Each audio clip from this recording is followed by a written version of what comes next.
ٹھیک ہے، آئیے اسے کھولتے ہیں۔ جی بالکل۔ آج ہمارے سامنے یہ جو تاریخی دستاویزات، تحقیقی مقالات اور کچھ بہت ہی قدیم مذہبی تحریروں کا ایک بڑا مجموعہ ہے، تو پہلا سوال ذہن میں یہ آتا ہے کہ آخر ان میں ایسی کیا خاص بات ہے؟ بالکل درست سوال ہے۔ مطلب یہ صدیوں پرانی تحریریں آج بھی ہماری توجہ کا مرکز کیوں ہیں؟ ہاں، اور عموماً لوگ سوچتے ہیں کہ تاریخ بس بادشاہوں، سلطنتوں یا جنگوں کی کہانی ہوتی ہے۔ صحیح۔ لیکن آج ہم ان چیزوں پر بات نہیں کر رہے۔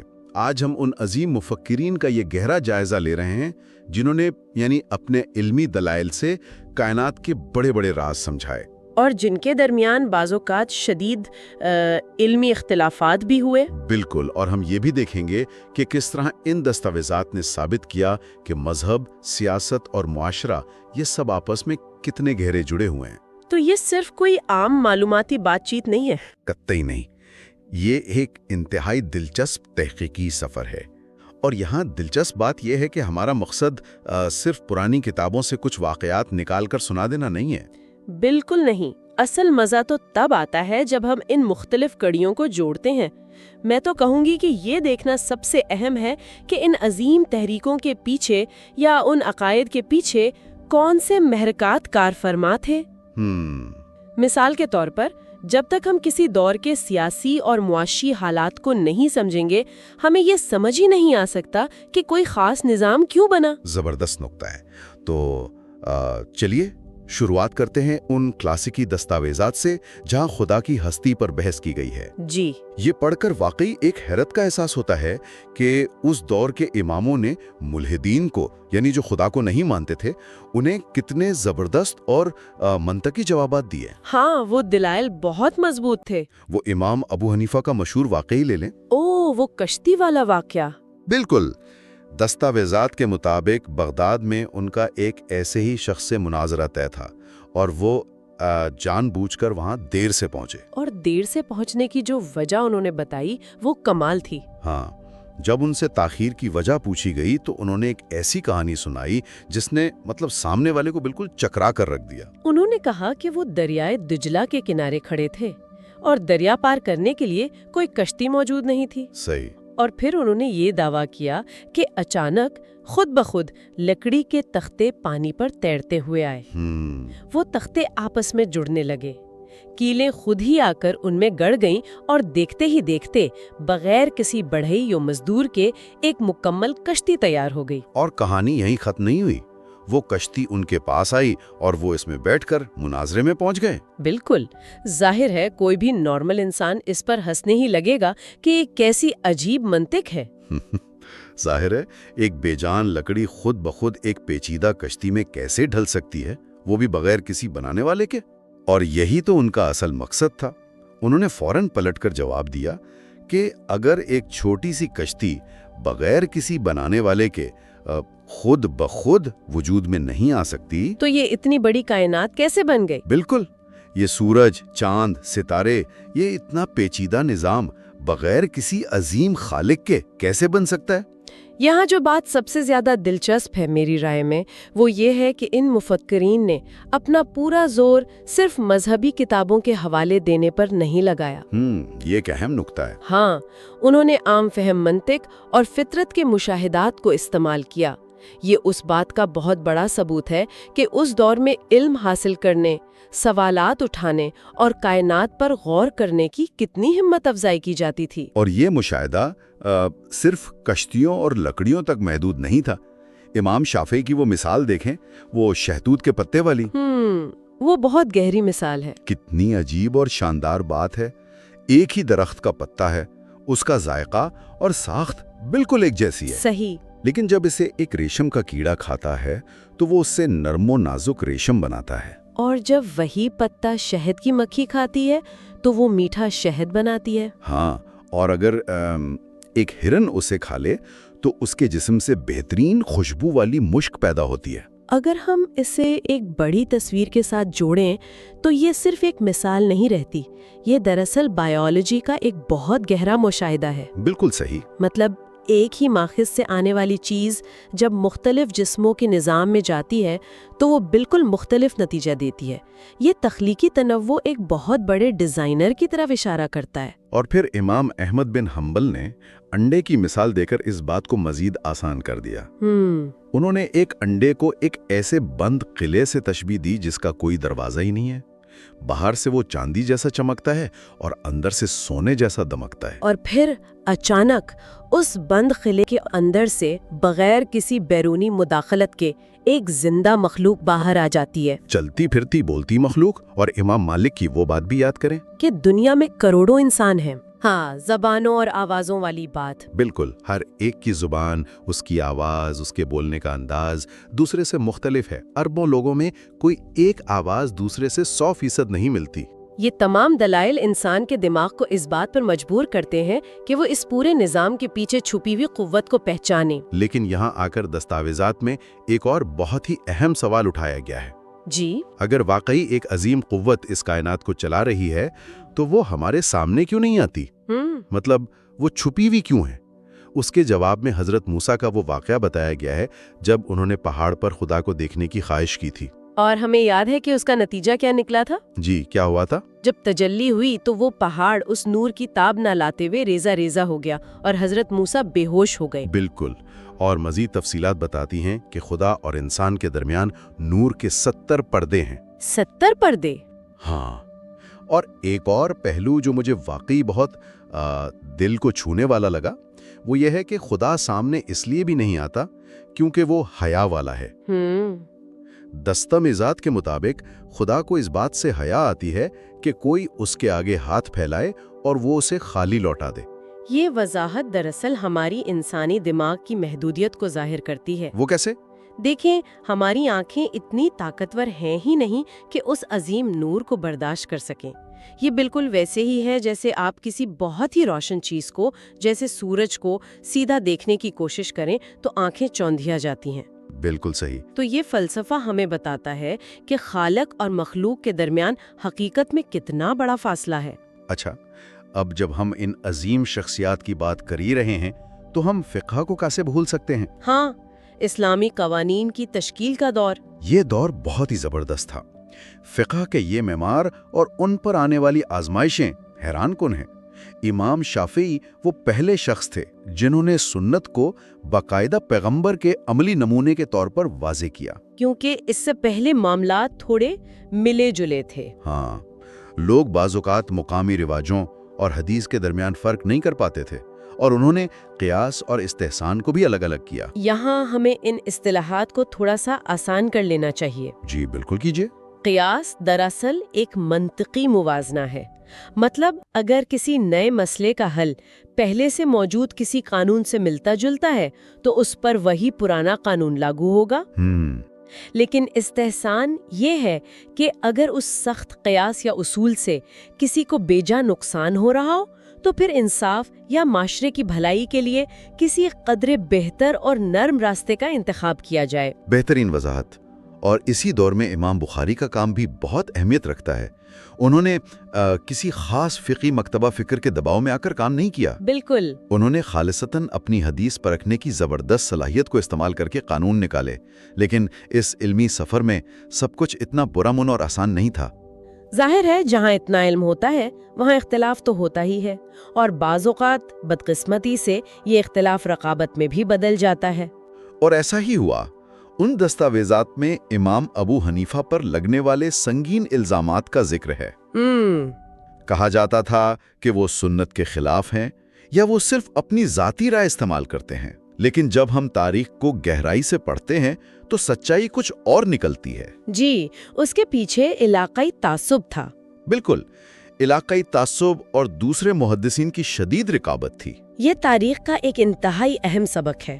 اکثر جن چیزوں کو ہم بڑے عقائد کا اختلاف سمجھ رہے ہوتے ہیں وہ دراصل علاقائی یا سیاسی مخالفت ہوتی ہے۔ صحیح۔ دیکھیں، کوفہ اور مدینہ کے شہروں کا معاشرہ بالکل مختلف تھا، وہاں کے حالات مختلف تھے، اس لیے ان کے مسائل کو حل کرنے کا طریقہ بھی ایک دوسرے سے مختلف تھا۔ اور پھر سیاسی ٹکراؤ کی سب سے بڑی مثال ہمارے سامنے آتی ہے جسے محنہ کہا جاتا ہے، یعنی امام احمد کی آزمائش۔ ہاں، وہ ایک بہت ہی تکلیف دہ اور اہم دور تھا۔ دستاویزات بتاتی ہیں کہ اس وقت کے خلیفہ المامون نے ریاست کی پوری طاقت استعمال کی۔ کس لیے؟ صرف ایک عقیدہ سب پر مسلط کرنے کے لیے کہ قرآن مخلوق ہے۔ بالکل، اور ان میں سے ایک فرقہ تھا معتزلہ، جو اپنے عقائد میں منطق کو بہت زیادہ اہمیت دیتے تھے۔ ان کو ریاست کی مکمل حمایت حاصل تھی۔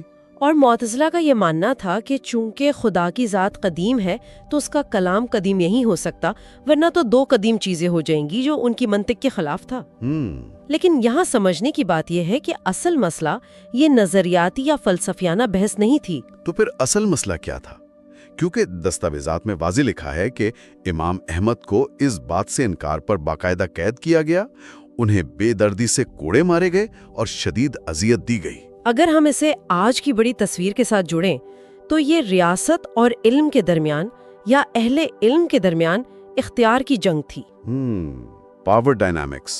بالکل، خلیفہ دراصل یہ طے کرنا چاہتا تھا کہ عوام کیا سوچے گی اور کیا مانے گی، اور اس کا فیصلہ علماء نہیں بلکہ حکومت کرے گی۔ اچھا، یہ آزادی اظہار اور ریاستی بیانیے کا ایک بہت ہی قدیم تصادم تھا۔ امام احمد کا ان کوڑوں کے سامنے ڈٹے رہنا دراصل اس بات کا اعلان تھا کہ ریاست طاقت کے زور پر عوام کے ضمیر پر قبضہ نہیں کر سکتی۔ کمال ہے واقعی، جب ہم اسے اس نظریے سے دیکھتے ہیں تو یہ آج کے دور کی طرح ہی لگتا ہے۔ بالکل، حکومتیں آج بھی معلومات کو کنٹرول کرنے کی کوشش کرتی ہیں۔ اور معلومات کی بات ہو تو یہاں آ کر ہمارا یہ جائزہ واقعی بہت دلچسپ ہو جاتا ہے، خاص طور پر جب ہم حدیث کی تحقیق اور اس میں آنے والے قدیم اور جدید اختلافات کی بات کرتے ہیں۔ حدیث کی تنقید کا علم۔ دستاویزات میں ایک ایسی روایت کا ذکر ہے جس نے مجھے واقعی حیران کر دیا۔ کون سی روایت؟ ایک روایت تھی جس میں دعویٰ کیا گیا تھا کہ خدا کو ایک نوجوان کی شکل میں دیکھا گیا ہے۔ وہ گھنگریالے بالوں والی روایت۔ جی ہاں، ایسی روایات کا سامنے آنا ہی دراصل اس فلٹر سسٹم کی اہمیت کو واضح کرتا ہے، جسے علم الرجال کہتے ہیں۔ بالکل، یعنی راویوں کی تحقیق کا علم۔ اور جب امام بخاری اور امام نسائی جیسے ماہرین نے اس مخصوص حدیث کے پیچھے چھپے راویوں کی چھان بین کی تو وہاں ایک شخص نکلا، ابراہیم بن ابی سوید۔ بالکل، اور ان محدثین نے فوری طور پر اسے غیر مستند اور ناقابل اعتبار قرار دے کر اس پوری کہانی کو رد کر دیا۔ مطلب یہ نظام کسی جدید دور کے بیک گراؤنڈ چیٹ یا بڑے ڈیٹا بیس کی طرح کام کر رہا تھا۔ یہ فلٹر سسٹم واقعی حیران کن تھا۔ ہر اس شخص کی پوری زندگی، اس کے کردار کا ریکارڈ رکھا جاتا تھا جو کوئی بات آگے پہنچاتا تھا۔ اور اسی کے ساتھ دستاویزات ان جھوٹے الزامات کو بھی سختی سے مسترد کرتی ہیں جو امام احمد پر لگائے گئے تھے۔ اینتھروپومورفزم والے؟ ہاں، کہ شاید وہ خدا کو انسانی شکل دینے کے قائل ہیں۔ انہوں نے خود واضح کیا تھا کہ خدا کی ذات کسی عام مخلوق جیسی نہیں ہے۔ یہ ایک بہت نازک علمی بحث تھی۔ لیکن دیکھیں، یہ جو تحقیقی سفر ہے یہ صرف تاریخ کے پنوں تک محدود نہیں ہے۔ جی، دستاویزات ہمیں جدید دور کے ایک انتہائی اہم اختلاف کی طرف بھی لے کر آتی ہیں۔ یہ بحث شیخ ناصر الدین البانی اور حسن السقاف کے درمیان کی ہے۔ ہاں، یہ جدید دور کا ایک بہت بڑا علمی مباحثہ ہے۔ البانی نے جدید دور میں احادیث کو چھاننے کا ایک بہت بڑا کام شروع کیا، لیکن السقاف نے ان کے طریقہ کار پر شدید ترین تنقید کی۔ اور یہ تنقید کوئی معمولی نوعیت کی نہیں تھی۔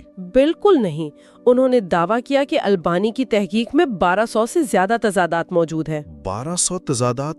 یہ تو ایک بہت بڑا نمبر ہے۔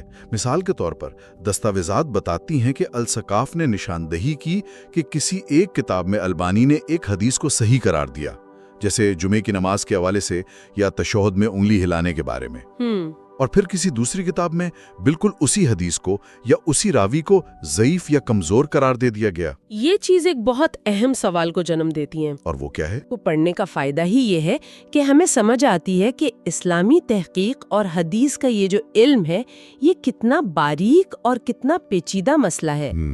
یہ بحث اس بات کا ثبوت ہے کہ علمی تنقید کسی شخصیت کے تابع نہیں ہوتی، اور یہ کوئی ریاضی کا فارمولہ نہیں ہے کہ ہمیشہ ایک ہی جواب آئے۔ یہ ایک زندہ علمی بحث ہے جو آج بھی پوری شد و مت کے ساتھ جاری ہے۔ یہ واقعی اس علمی آزادی کی ایک بہترین مثال ہے جو تاریخ میں آگے بڑھتی چلی آئی۔ بالکل، الثقاف کی تنقید اور البانی کا کام دونوں مل کر یہ ثابت کرتے ہیں کہ علمی دنیا میں دلیل کے ساتھ سوال اٹھانے کی روایت زندہ ہے۔ اور انہی خیالات کے ٹکراؤ نے صرف کتابوں کو ہی نہیں بلکہ معاشروں اور حکومتوں کو بھی ایک نئی شکل دی۔ جی ہاں، نظریات کا اثر معاشرے پر ہوتا ہے۔ تو آئیے اب اس گفتگو کو ذرا اس سمت لے کر چلتے ہیں جہاں مذہب اور سیاست آپس میں ٹکراتے ہیں۔ سیکولرزم کا فلسفہ۔ بالکل، دستاویزات بڑی تفصیل سے بتاتی ہیں کہ مغرب میں سیکولرزم کی شروعات یعنی مذہب اور سیاست کی علیحدگی 1648 کے ویسٹفیلین معاہدے سے ہوئی۔ اور پھر نشاط الثانیہ یعنی رینیسانس کا دور۔ ہاں، اور یہ دراصل چرچ کی ان شدید پابندیوں کا رد عمل تھا جس میں عوام کی سوچ کو اور سائنس کو دبا کر رکھا گیا تھا۔ وہیں سے ہیومنزم اور ریشنلزم کی بنیاد پڑی، جہاں انسان کو اور عقل کو مرکز میں رکھا گیا۔ بالکل۔ اب اگر ہم اس کا موازنہ اسلام سے کریں تو ماہرین کیا کہتے ہیں؟ اگر ہم اس معاملے کو اسلامی تاریخ کی روشنی میں دیکھیں تو تصویر بالکل مختلف نظر آتی ہے۔ وہ کیسے؟ مغرب میں جو عیسائیت تھی ان کے پاس سیاست چلانے کا کوئی واضح نظام سرے سے موجود ہی نہیں تھا۔ اسی سوچ نے ریاست اور مذہب کی علیحدگی کو جنم دیا۔ صحیح۔ لیکن اسلامی دستاویزات کے مطابق سیاست، انصاف اور معاشرتی نظام مذہب کا ہی ایک حصہ ہیں۔ لیکن پھر آمرانہ حکومتوں کا کیا؟ وہی تو قانون کی حکمرانی یعنی رول آف لا کام آتا ہے۔ اسلامی ریاست میں قانون اس بات کو یقینی بناتا ہے کہ کوئی بھی حکمران مذہب کا سہارا لے کر اپنی منمانی نہ کر سکے۔ قانون سب سے اوپر ہوتا ہے۔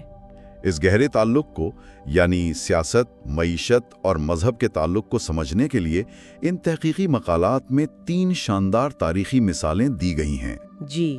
پہلی مثال مملوک سلطنت کے زوال کی ہے۔ اب عام طور پر ہم سب یہی سمجھتے ہیں کہ مملوکوں کو صرف عثمانیوں کی فوجی طاقت نے ہرایا تھا۔ ہاں، عام تاریخ تو یہی بتاتی ہے۔ لیکن یہ تحقیقات کچھ اور ہی کہانی سناتی ہیں۔ تو اصل وجوہات کیا تھیں؟ معاشیات۔ پرتگالی تاجروں نے ان دنوں تجارتی راستوں کا رخ بدل دیا تھا، جس کی وجہ سے اس عظیم مملوک سلطنت کو شدید معاشی نقصان اٹھانا پڑا تھا۔ تو معیشت گر رہی تھی۔ ہاں، اور اس کے ساتھ ساتھ مملوک فوجیوں کا جو اپنی پرانی طرز کی جنگ اور تلواروں پر حد سے زیادہ فخر تھا، اس نے انہیں جدید ہتھیاروں یعنی بارود کو اپنانے سے روکے رکھا۔ وہ بارود کو کیوں نہیں اپنا رہے تھے؟ کیونکہ وہ دور سے گولی چلانے کو بہادری کے خلاف اور بزدلی سمجھتے تھے۔ یعنی یہ صرف ایک سادہ سی فوجی شکست نہیں تھی۔ بالکل نہیں۔ یہ دراصل معیشت کا گرنا اور وقت کے ساتھ تبدیلی کو قبول نہ کرنے کی ضد تھی، جس نے ایک اتنی بڑی سلطنت کو زمین بوس کر دیا۔ زبردست تجزیہ ہے۔ اب دوسری مثال دیکھیں۔ یہ واقعہ 1870 کی دہائی کا ہے، جب روسی ریاست نے شمالی کافکاز کے مسلمانوں پر اپنا تسلط قائم کرنے کی کوشش کی، اور انہوں نے وہاں بندوق کی بجائے ایک نیا اور زیادہ خطرناک ہتھیار استعمال کیا۔ تعلیم؟ بالکل۔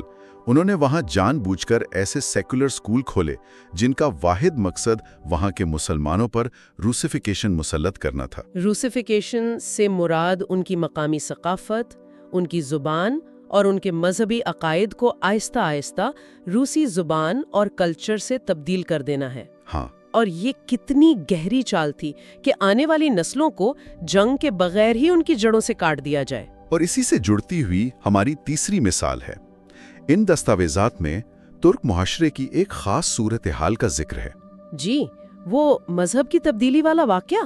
ہاں، جہاں کچھ ترک لوگوں نے اپنا مذہب چھوڑ کر عیسائیت قبول کر لی تھی، لیکن جب اس پر گہری تحقیق کی گئی تو پتہ چلا کہ اس کے پیچھے کوئی الہیات یا عقائد کا فرق شامل نہیں تھا۔